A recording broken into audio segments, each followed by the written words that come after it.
Berlatar di negeri Gajah Putih, Thailand, hiduplah seorang gadis SMA bernama Lin. Dia suka belajar, membaca komik, dan bermimpi ingin punya pacar seperti karakter komik yang romantis. Keluarga Lin saat ini hanya terdiri dari 3 orang termasuk dirinya. Yang pertama ada kakak iparnya Kim. Dia membuka warung makan dan menu andalannya adalah po, sejenis sup yang terdiri dari kaldu dan daging. Orangnya cukup baik, tapi ucapannya kasar.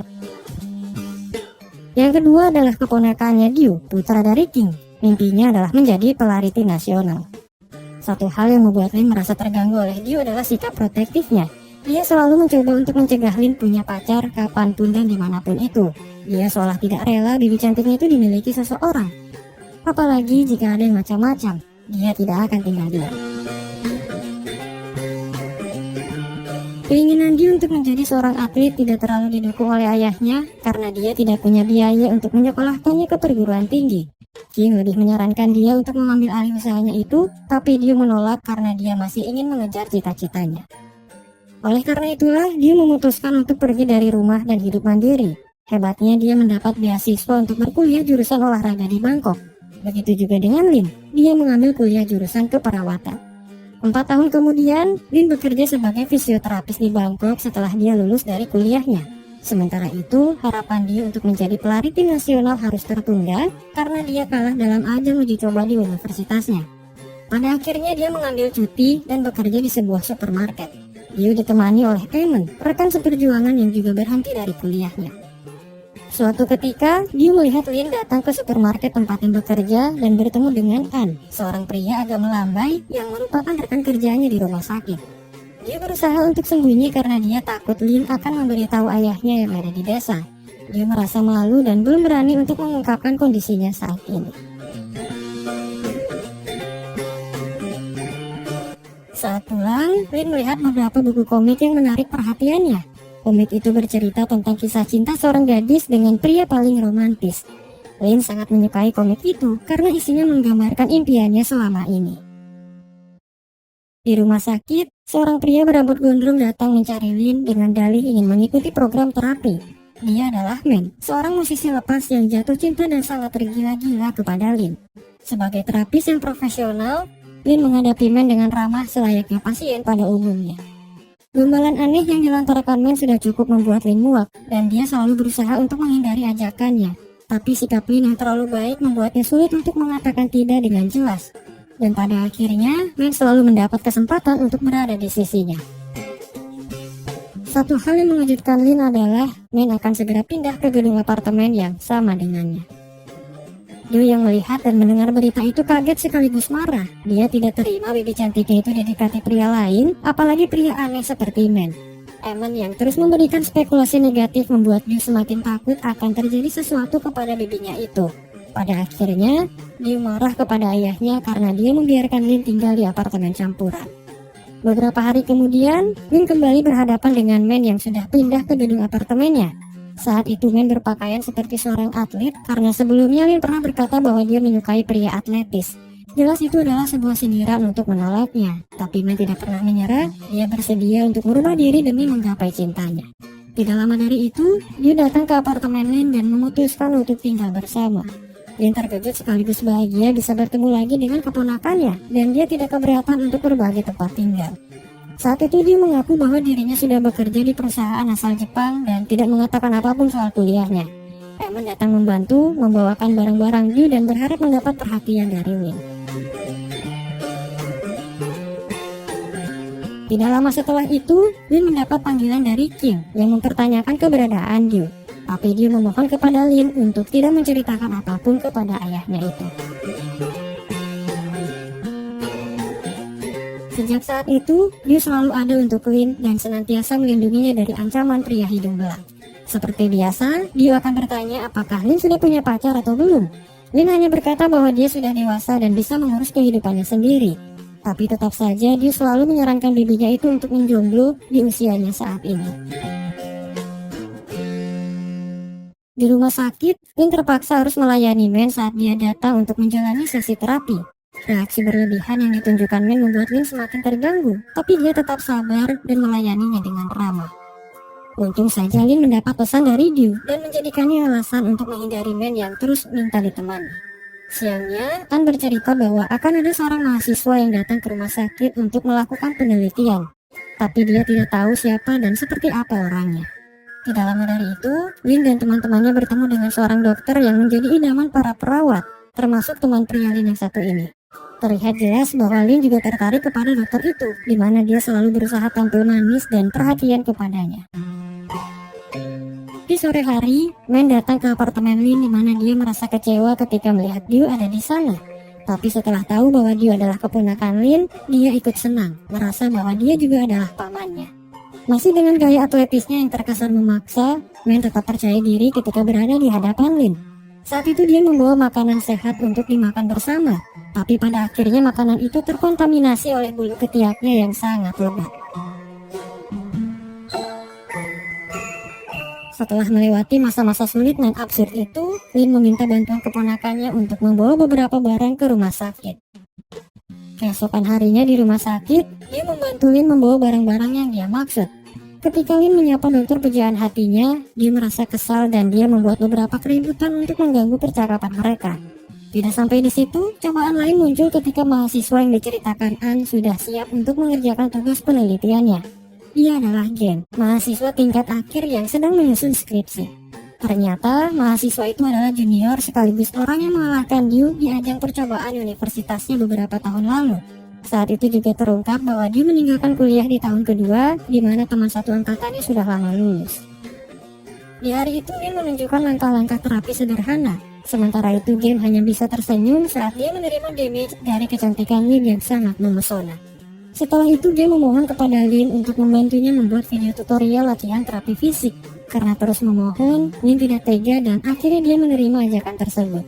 Di saat yang sama, kekesalan Yu di masa lalu dan kemarahannya saat ini menjadi satu ketika dia melihat bibinya itu didekati oleh juniornya sendiri. Malamnya, sesuai dengan saran yang diberikan manajer supermarket, dia memutuskan untuk beraliansi dengan Men. Dia datang ke kafe tempat di mana Men bekerja sebagai musisi. Saat itu dia memprovokasi Men, berkata bahwa ada seseorang yang mendekati bibinya.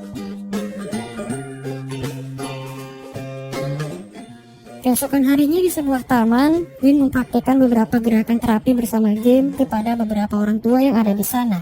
Sementara itu dia bersembunyi di balik pohon dan memantau mereka dari kejauhan. Game sangat berterima kasih kepada Lin karena dia sudah bersedia membantunya. Saat itu Game dengan mulusnya menggiring percakapan hingga berakhir pada sebuah pernyataan bahwa dia menyukai Lin. Di saat itulah Men datang dengan marah dan mengacaukan semuanya. Ketika Gen bertanya siapa dia, Lin menjelaskan bahwa Men hanya pasien di rumah sakitnya. Perkataan itu membuat Min patah hati dan dia mulai menyadari posisinya. Keesokan harinya, Lin datang ke supermarket tempat dia bekerja untuk mencari tasnya yang tertinggal saat dia datang ke sana bersama An tempo hari.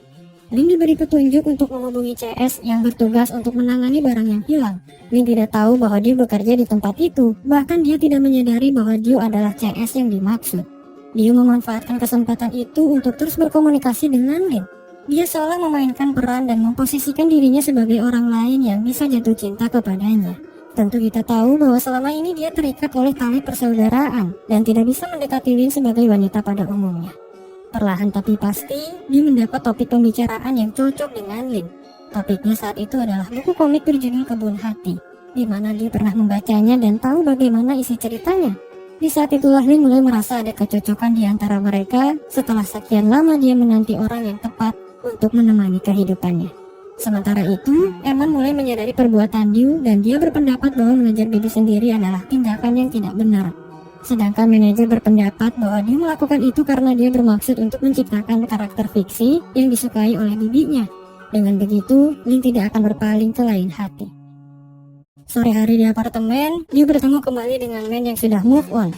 Men bercerita bahwa targetnya saat ini adalah teman Lin yang tidak kalah cantiknya. Dia adalah seorang perawat sekaligus penjual barang online bernama Yaya. Tentu saja dia mendukungnya dan akhirnya mereka berteman baik. Keesokan harinya di supermarket, Men menyusun pertemuan dengan Yaya melalui transaksi jual beli. Ketika Yaya datang ke pertemuan, Men terkejut karena foto postingannya tidak seindah realita. Men merasa telah tertipu dan pada akhirnya mereka terlibat perdebatan yang cukup sengit. Di tengah-tengah keributan itu, Lin datang dan akhirnya dia mengetahui segalanya.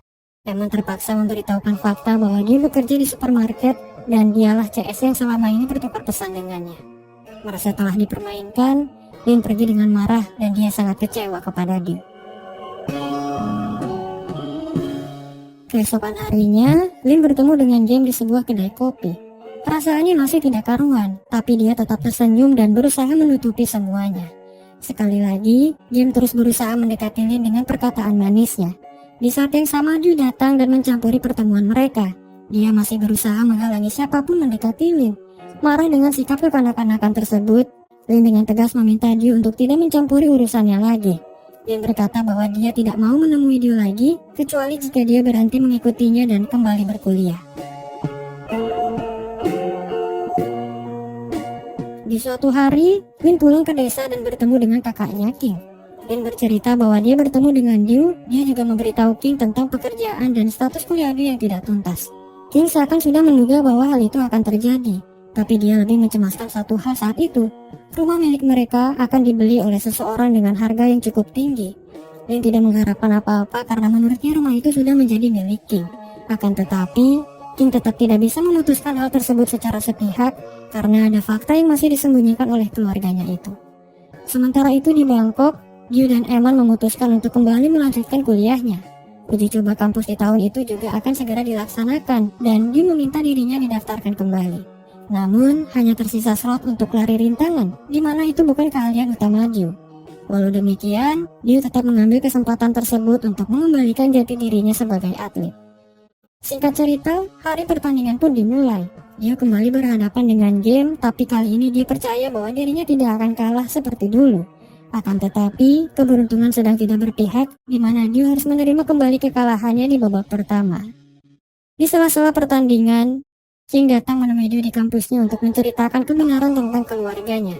Ternyata, ibu dan ayah Dew hanyalah seorang karyawan dari neneknya selaku pemilik kedai terdahulu.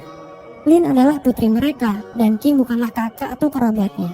Walaupun hanya sebatas karyawan kedai, orang tua Lin sudah menganggap King sebagai putranya sendiri.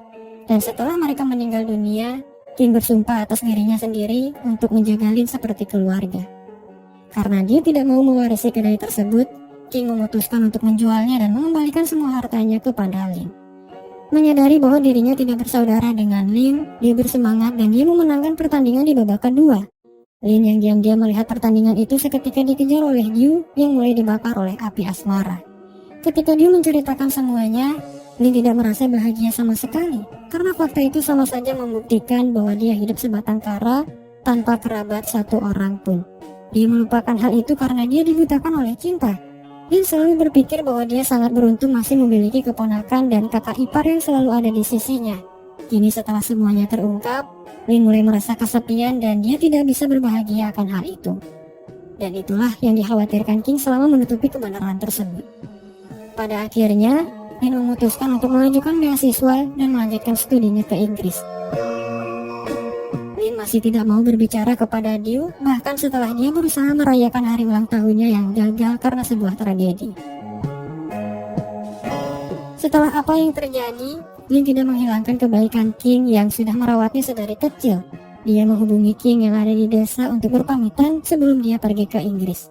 Di hari itu, dia yang tidak tahu apa-apa tentang Lin diberitahu ayahnya bahwa dia akan segera pergi ke luar negeri. Dia mengejarnya sampai ke bandara dan untunglah dia belum terlambat. Dia meminta maaf dan mengaku bahwa dirinya salah. Lin memaafkannya, tapi bukan berarti dia akan mengurungkan niatnya untuk pergi. Lin berkata bahwa perasaannya tidak bisa diobati begitu saja dengan kata maaf. Lin tidak marah dan menyalahkan Dew. Dia hanya merasa berbeda karena dia bahagia dengan fakta tersebut, sedangkan dia tidak demikian. Saat itu, untuk pertama kalinya Dew menyatakan perasaannya kepada Lin. Dia berkata bahwa mencintai seseorang tapi tidak bisa mengungkapkannya juga merupakan sesuatu yang menyakitkan. Dia mengemban perasaan itu sejak masih remaja, dan sekarang dia hanya merasa bahagia karena bisa mempunyai kesempatan untuk menyatakan perasaannya. Dia sadar bahwa dia sudah egois karena mementingkan perasaannya sendiri. Pada akhirnya dia bersedia untuk menjadi keluarga, teman, atau apapun asalkan dia tidak pergi. Dia juga berjanji tidak akan menghalanginya lagi jika ingin punya pacar, dan dia sudah merelakannya. Akan tetapi, keputusan Lin sudah bulat dan dia tetap pergi. Waktu berlalu dan Lin sudah tinggal di Inggris cukup lama.